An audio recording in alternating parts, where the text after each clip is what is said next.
こんにちは、パラリアスです。今回は僕の使用している用土についてご紹介いたします。主には無機有機っぽいやつ、水苔を使っています。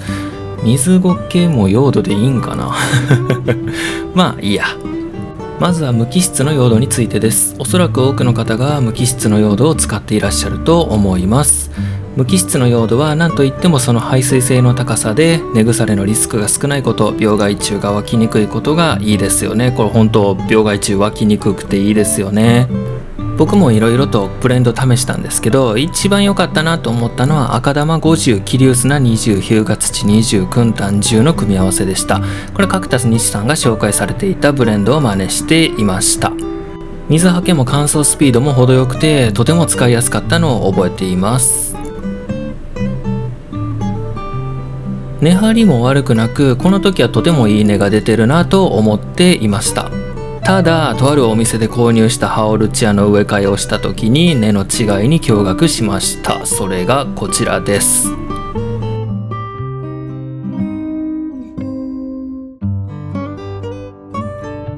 あまりの違いにとなったのを今でも覚えています。根の色、長さ、太さ、あと多さともう何もかもが違いすぎて、そこで同じ土を買って植え替えました。もう僕みたいな素人が作った土とはレベルが違いましたね。はい、購入した土は山城愛泉園さんの用土ネオ遠石スーパーハイスピード PII の5番多肉植物南米サボテン用中大級中央玉用です。商品説明の内容を読み上げますね。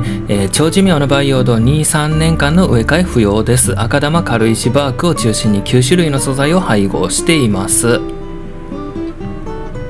無駄のない保肥力、保水力、排水を実現した愛泉園オリジナルの培養土です。肥料も2種類配合し、何も加えずそのままお使いいただけます。むしろ何も加えずそのままお使いください。通常で 2,3 年間は植え替えせずにお使いできるよう配合してあります。とのことで、私が使った個人的な感想としては、肥料面については2年間無施肥は試してないので何とも言えないんですけど、機能面は本当に良かったです。良いです保水力と排水力が絶妙でとても使いやすいです。いろんな用土を試してみたい方や用土に迷っている方は山城愛泉園さんの EC サイトから購入できるので、ぜひ試してみてほしいです。5リットルで1300円なので決して安くはないんですけど、僕はもうこれ以外の土が使えなくなりました。ちなみに後ろでお見せしている通り、みじんも非常に風槽の細くなくてふるいをかけずに使っています。バークなどの有機物が入っている点も個人的に嬉しかった点になります。いずれお伝えしたいと思っているブロフ理論にも関係するんですけど、僕は有機質用土に可能性を感じています。ちょっとだけお伝えすると、土壌微生物と植物の共生でより元気で健康的な株に育てられると思っています。農業で用いられていますが、 2.5 号鉢と限られた小さな空間でもこれは有効だと考えています。知らんけど有機物は土壌微生物の餌となり、これが分解される過程で窒素、リン、カリウムなどの栄養素が放出されます。で、この土壌微生物は土壌中の窒素やリンなどを取り込んで、そのまま土壌に保持することができるので保肥力が上がります。またこの分解の過程イントネーションが分解の過程で土壌の構造が改善され、通気性や水はけも良くなります。土壌微生物のおかげで植物は必要な時に肥料分を得られるほか、団粒構造により根腐れも予防できる。有機物の添加はすごいなと思っています。デメリットももちろんあるんですけどね。虫とかもう本当にね、虫こんな感じでちょっと話し出すと大変なことになるので、この辺で一旦切り上げます。またおいおい詳細な話もできたらなと思っています。したいですねで、次の有機っぽい土なんですけど、これが今の僕のメインの土となっています。はい、さっきの山城愛泉園さんの土に混ぜ物や添加をしています。いわゆる土壌改良ってやつですね。はい、何もするなって書いてたんですけどね。これをすることでさらに肥料分の吸収効率と根腐れの予防、株のストレス耐性を向上できていると感じています。特に株のストレス耐性向上は顕著に感じてまして、我が家のハオルチアはアガベのそばで5万ルクス程度の強光に1週間くらいさらしても平気そうでした。ごめんなさい、ちょっと消毒系めっちゃ見にくいんですけど、5万ルクスでレイトニーですね。まあたまたまかもしれませんけどね。で、気になる混ぜ物なんですけど、とある固形物と液体を使っています。ここはちょっと賛否両論ありますし、効果のほども比較株があるわけでないので確証がありません。あくまでも僕はこれを使い始めてから成長具合やストレス耐性の向上など様々な効果を感じているので使用を継続しています。このあたりの紹介も必ずしますので少々お待ちいただけますと幸いです。僕もこのあたりの理論に詳しいわけじゃないんで、間違ったことを言う可能性があるため慎重に作成しています。まあ慎重になっても間違いそうなんですけどね。効果があるかわからんけど試してみたいとか、なるほどと思っていただけるような内容にしたいと思いますので、気になる方はぜひチャンネル登録してお待ちください。言えた。で、最後に水ゴケの説明です。水ゴケは豊富な水分を含みながらも通気性がとてもいいです。なので発根管理にもよく使ってまして、どこと比べると明らかに発根スピードが速いと感じますし、水分管理も僕個人としてはとてもしやすいなと思っています。水ゴケは乾燥水ゴケを水に吸わせて戻して使う感じです。巷でもいいとされているのはこのニュージーランド産の AAA ランクの水ゴケです。個人的な感想ですけど、 AAA の水ゴケはゴミの混入が少なくとても長い苔が多いんで、巻きつけて使う時に使いやすい印象です。見た目も白っぽくて結構綺麗ですね。で、ただ産出量が減っているみたいで値段もちょっと上がってるらしいです。正直なところハオルチアの用土とか発根管理に使う程度なら、どんな水苔でもいいんかなと僕は思ってます。今発根管理中の子がいないのですみませんが、水苔管理の子と通常用土管理の子の比較をお見せいたします。まずこちらが通常の用土で管理しているトゥルンカーターです。結構詰まった感じに管理できていて気に入っています。よく僕の動画にも出てきますよね。小吹きもいいので、この子の子株は実験株としてもあちゃこちゃで活躍してくれてます。ちょっとかわいそうな気もするんですけどね。で、こちらが水苔管理の子です。先ほどのトゥルンカータの子株の一人なんですけど、粒の大きさ、色、形全然違いますよね。で、水苔はもう天然の栄養素でも持ってるのか、用土よりもバランス管理が難しいんですけど、うまくいけば生育も早くなりますし、とても健康的なみずみずしいフォルムに育ちます。その他水苔で管理していると、鉢をひっくり返しても何ら問題がない点もポイント高いですよね。こんな感じでひっくり返しても用土がこぼれる心配が一切ないです。はい。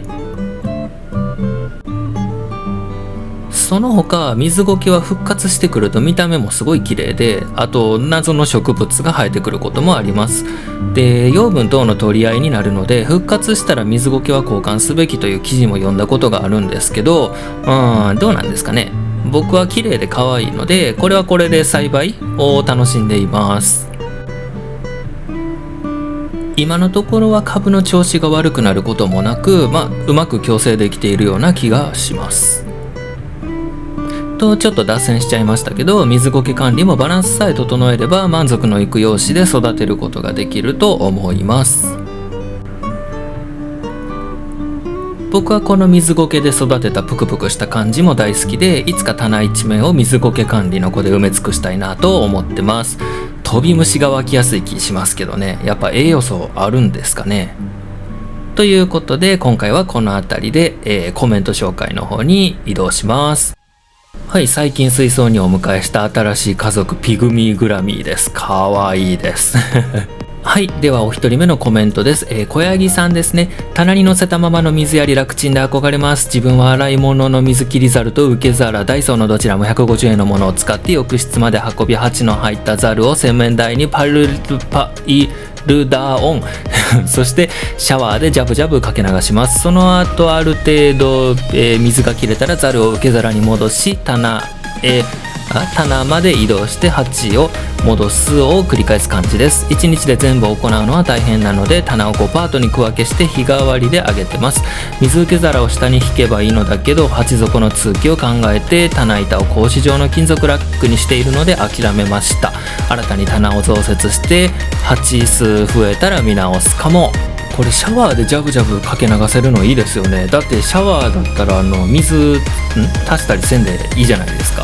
じょうろとか僕が使ってる噴霧器みたいなやつやと毎回汲みに行く水汲む必要があるんで、シャワーやともう蛇口レバーひねってそのままでいけますもんね。でこの鉢底の通気を考えてって部分はね、僕もめっちゃ考えてます。これそうめっちゃ気になるんですよね。なんで僕も育苗箱の中に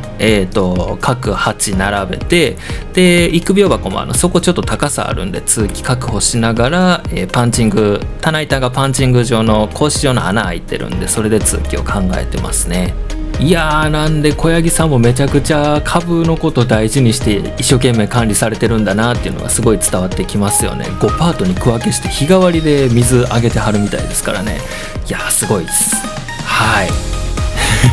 ちなみにパイルダーオンをググって、洗面台にパイルダーオンがどういう状態か把握しましたはい、続きましてドリルうさぎさんですね。うちも水やりは夜で葉水もあげてます。感覚的にサボテン多肉は夕方以降に水をあげる方がお肌にダメージない気がします。カム型光合成は面白い機能ですよね。はい、これお肌にダメージない気がしますっていう部分僕もすごい感じてまして、夜の方がいろいろ理由はありましたけどね、やっぱ夜の方がいいなっていうのは僕も個人的には感じてます。カム型光合成と機能としても非常にマッチしてるかなと思いますよね。で結構多肉ハウルチア育ててる方って他にもエケベリアとかサボテンアガベとかも育ててる方結構いらっしゃいますよね。僕もアガベとサボテンはね一株だけ紫ラウシーってやつだけですけどいますね。はい。でこの回ね驚愕の水やりとかジャバジャバやってますみたいな、結構僕はもう水ドッバドバやってますよ感をアピールしてたんですけど、その後ねコメント欄見たら意外とね皆さん結構水ジャバジャバ上げてはる方いらっしゃって、というよりもね僕よりも全然ジャバジャバ上げてはる方もいらっしゃって、あんまり驚愕じゃなかったかもしれないですねめっちゃ恥ずかしくなりましたね